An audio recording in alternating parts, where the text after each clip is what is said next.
സ്വാഗതം MT enters മീഡിയയിലേക്ക്. Syro Malabar സഭയുടെ പരിശുദ്ധ സൂനകദോസിൻ്റെ കാര്യദർശി ലാനി നടക്കുന്ന ഒരു പാമ്പാണ്.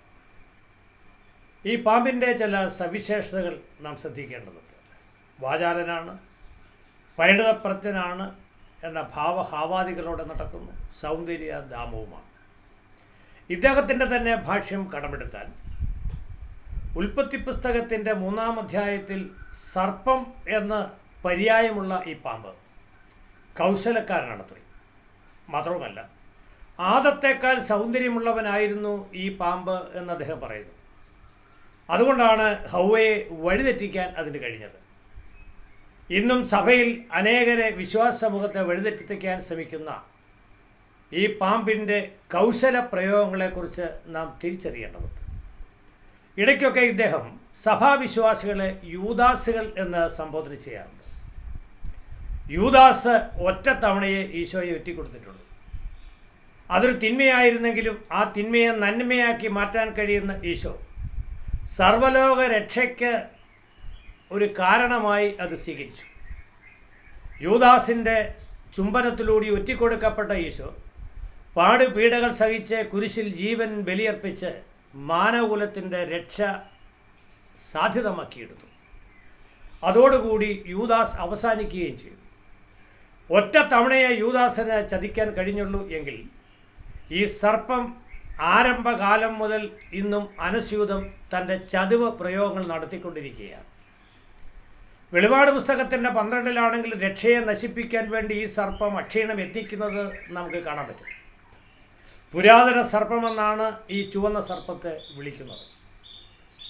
ഈ സർപ്പം ഇന്നും കുതന്ത്രങ്ങൾ ആവിഷ്കരിച്ചുകൊണ്ട് ബഹുഭൂരിപക്ഷം വരുന്ന സിനഡ് പിതാക്കന്മാർക്ക് സഭയോടുള്ള കൂറും വിശ്വസ്തതയും ഉറപ്പിക്കുമ്പോൾ കുതന്ത്രങ്ങൾ ആവിഷ്കരിച്ചതിനെ പരാജയപ്പെടുത്താൻ ശ്രമിച്ചതിൻ്റെ പരിണത ഫലമാണ് 14-ാം തീയതി അവസാനിക്കേണ്ട സിനഡ് 19-ാം തീയതിക്ക് മാറ്റിവെച്ചത് എന്നാണ് അറിയാൻ കഴിയുന്നത്. ഈ യാഥാർത്ഥ്യം പരിശുദ്ധ സിനഡിൻ്റെ പിതാക്കന്മാർ ഞങ്ങളെ വെളിപ്പെടുത്തി തരേണ്ടതുണ്ട്. കാരണം ഞങ്ങൾ വിശ്വാസികളുടെ അവകാശമാണ് അത്. അതിനാൽ സൂക്ഷിക്കുക.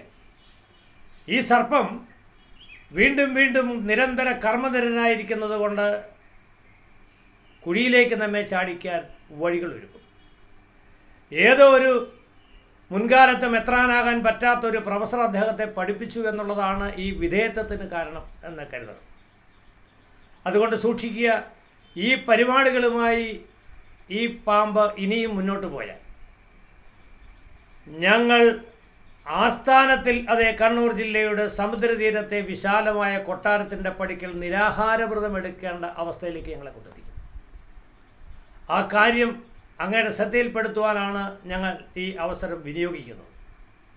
ഏതായാലും പാമ്പിൻ്റെ കുതന്ത്രങ്ങൾ ഈശോമിശിഹായ്ക്ക് തകർക്കാനാവും എന്ന യാഥാർത്ഥ്യം റോമ 16:20 വചനത്തിൻ്റെ അടിസ്ഥാനത്തിൽ നമ്മൾ ബോധ്യപ്പെടേണ്ടതുണ്ട്. അതിനാൽ വിശ്വസ്തയോടെ പ്രത്യാശയോടെ നമുക്ക് പ്രാർത്ഥനാ നിരതരായിരിക്കുകയും ഒപ്പം കർമ്മ പരിപാടികളിലേക്ക് മുന്നോട്ട് പോവുകയും ചെയ്യാം. എന്ന് പറഞ്ഞാൽ മർത്തായും മറിയവും ഒരുമിച്ച് ചേർന്ന് പ്രവർത്തിച്ചതുപോലെ മറിയം പ്രാർത്ഥനാനിരതരായി കർത്തൃപാദങ്ങളിൽ കാത്തിരുന്നു, മർത്തായും അധ്വാനിച്ചു.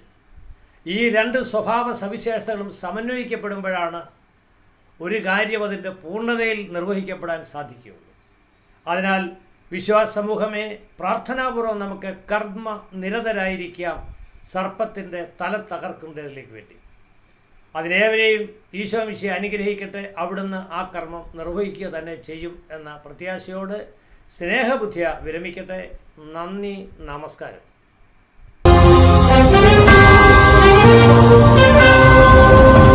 ഒരേ സ്വരം, ഒരേ മനം, ഒരേ ബലി, ഒരേ സ്വരം, ഒരേ മനം, ഒരേ ബലി. കൈകൾ കോർത്തിടാം, ക്രിസ്തുവിലൊന്നാകാം.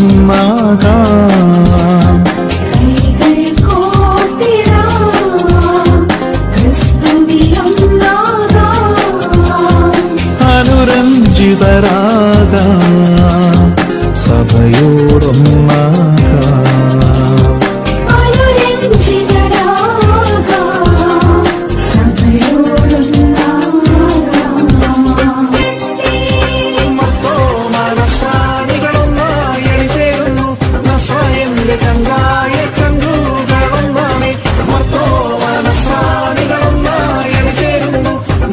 എന്റെ ചങ്ക